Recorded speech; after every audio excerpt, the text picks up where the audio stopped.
আসসালামু আলাইকুম। আজ আমরা কুইক বুকস অনলাইনের সেলস সেকশনের কম্পোনেন্টগুলো নিয়ে বিস্তারিত আলোচনা করব। আমরা আছি এখন কুইক বুকস অনলাইনের ড্যাশবোর্ডে। ড্যাশবোর্ডের পাশেই আমরা দেখতে পাচ্ছি ব্ল্যাক ব্যানার। এই ব্ল্যাক ব্যানারের নিচের দিকে আমরা দেখতে পাচ্ছি সেলস। তো সেলসে ক্লিক করি। আমরা এখন সেলস সেকশনে আছি। সেলসে আসার পরে দেখতে পাচ্ছি overview, all sales, invoice, estimate, sales order, customers, product and service. এখন সেলস ওভারভিউতে ক্লিক করি।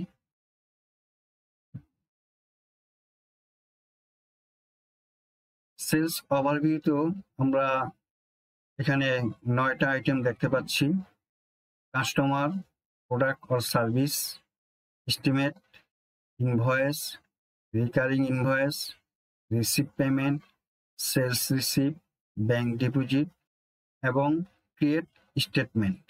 কুইক বুকস অনলাইনে কাজ করতে হলে এই সেলস সেকশনের 9টি আইটেম বা কম্পোনেন্ট বিষয়ে আমাদেরকে ডিটেলস ধারণা থাকতে হবে।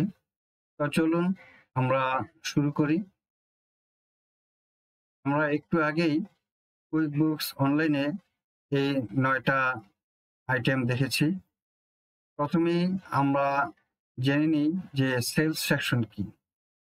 Sales section is where you handle all the money coming into your business from customers.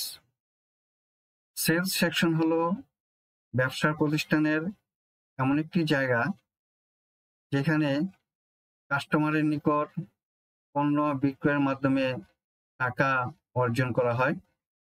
Sales সেকশনের যে 9টা পার্ট বা আইটেম আছে তার প্রথম হলো customer.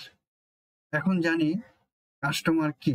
A customer is someone who buys your product or service. Customer হলো একজন ক্রেতা যিনি বিক্রেতার নিকট হতে পণ্য বা সেবা ক্রয় করে থাকে।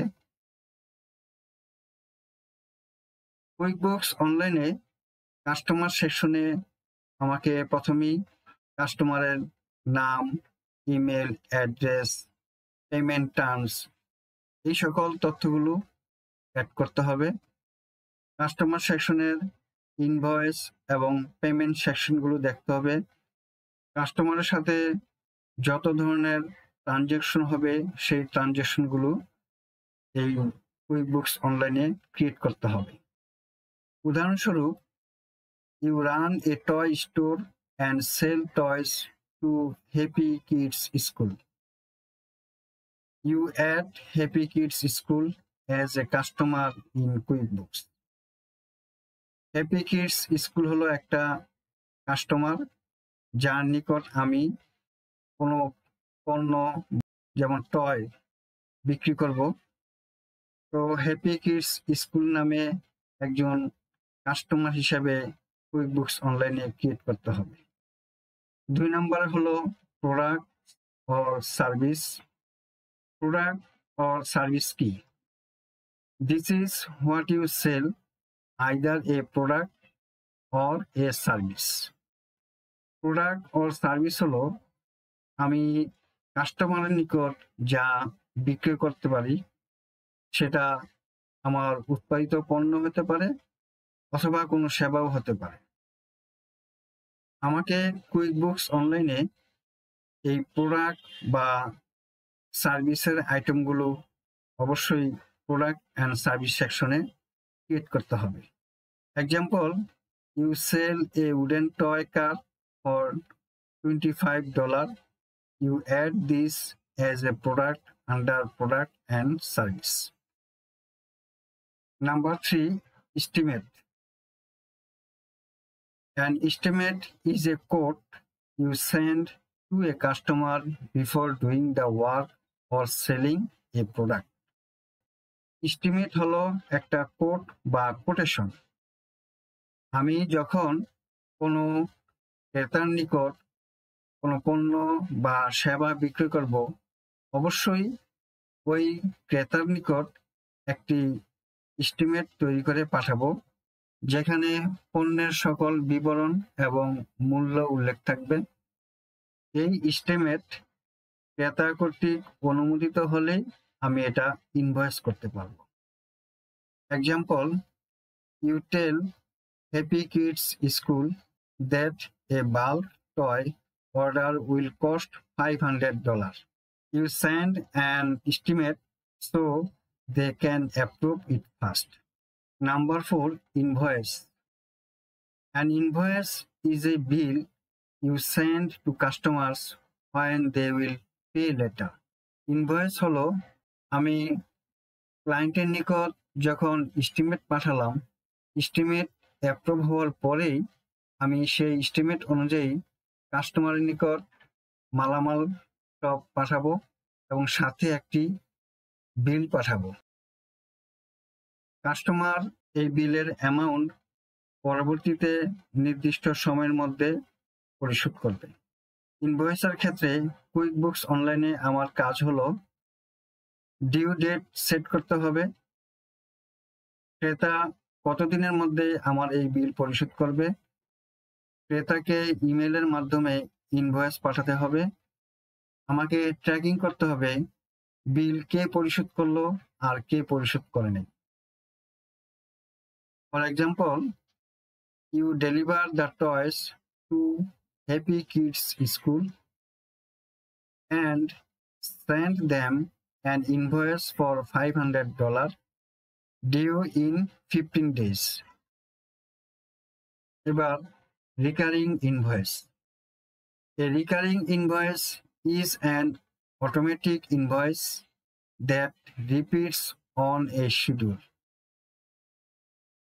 অর্থাৎ রিকারিং ইনভয়েস হলো প্রতি মাসে বা একটি নির্দিষ্ট সময়ে কোনো ক্লায়েন্টের নামে অটোমেটিক ইনভয়েস তৈরি হবে। এই রিকারিং ইনভয়েসের জন্য আমাকে কুইকবুকসে কিছু কাজ করতে হবে। ফ্রিকোয়েন্সি সেট করতে হবে যে এটা উইকলি হবে না মান্থলি হবে। এই রিকারিং ইনভয়েস আমাকে রেগুলার বিলিংয়ের ক্ষেত্রে টাইম সেভ করবে।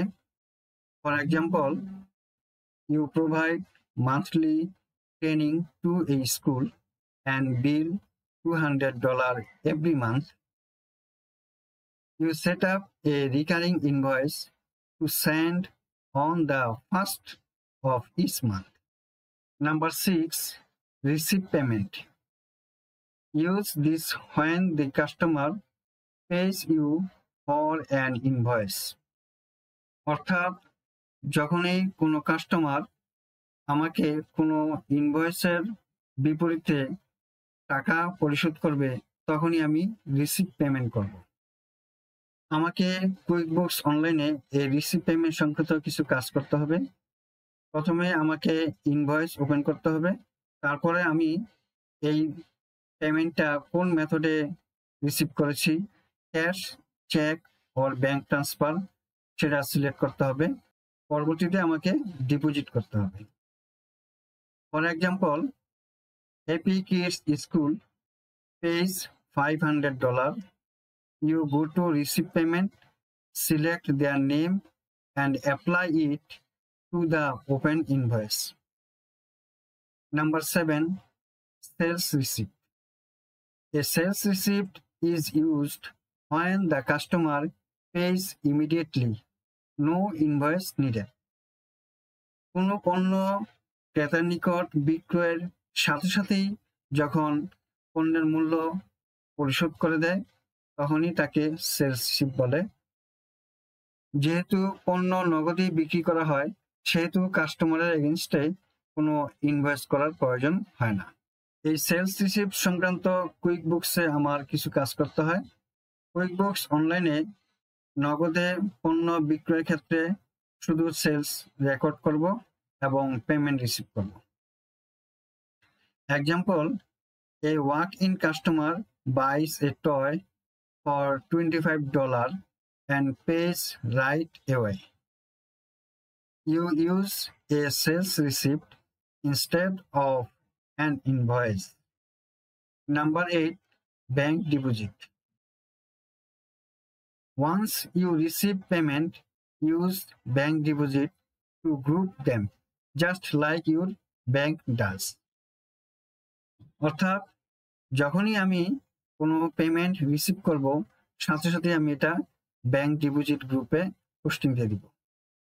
Example, you received 2 payments, one $500 check and one $25 cash. When you go to the bank, you deposit both together. In QuickBooks, you create one bank deposit for $525.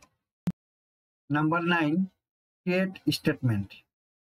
A statement shows a customer's account activity over a period. Great for customers with multiple open invoice. QuickBooks অনলাইনে কোনো কাস্টমারের নামে যে account থাকে, সেই অ্যাকাউন্টে একটি নির্দিষ্ট সময় পর্যন্ত কতগুলো আমি ট্রানজ্যাকশন করেছি বা কত দেনা পাওনা আছে সে বিষয়ে আমি সকল তথ্য এই অ্যাকাউন্ট থেকে দেখতে পাবো।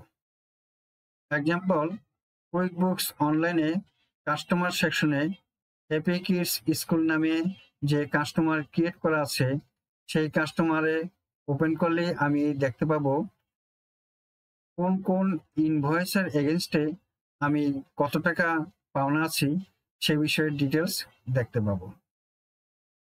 আমরা এতক্ষণ কুইকবুকস অনলাইনের সেলস সেকশনে যে 9টি আইটেম দেওয়া আছে, এই 9টি আইটেম নিয়ে একটি প্রাথমিক ধারণা নিলাম। আশা করি আমরা সবাই ক্লিয়ার হয়েছি। এই ভিডিওটি যদি আপনাদের ভালো লাগে তাহলে লাইক এবং সাবস্ক্রাইব করে আমার চ্যানেলের পাশে থাকবেন। এতক্ষণ মনোযোগ সহকারে আমার এই ভিডিওটি দেখার জন্য আপনাদেরকে অনেক ধন্যবাদ। আসসালামু আলাইকুম ওয়া রাহমাতুল্লাহ।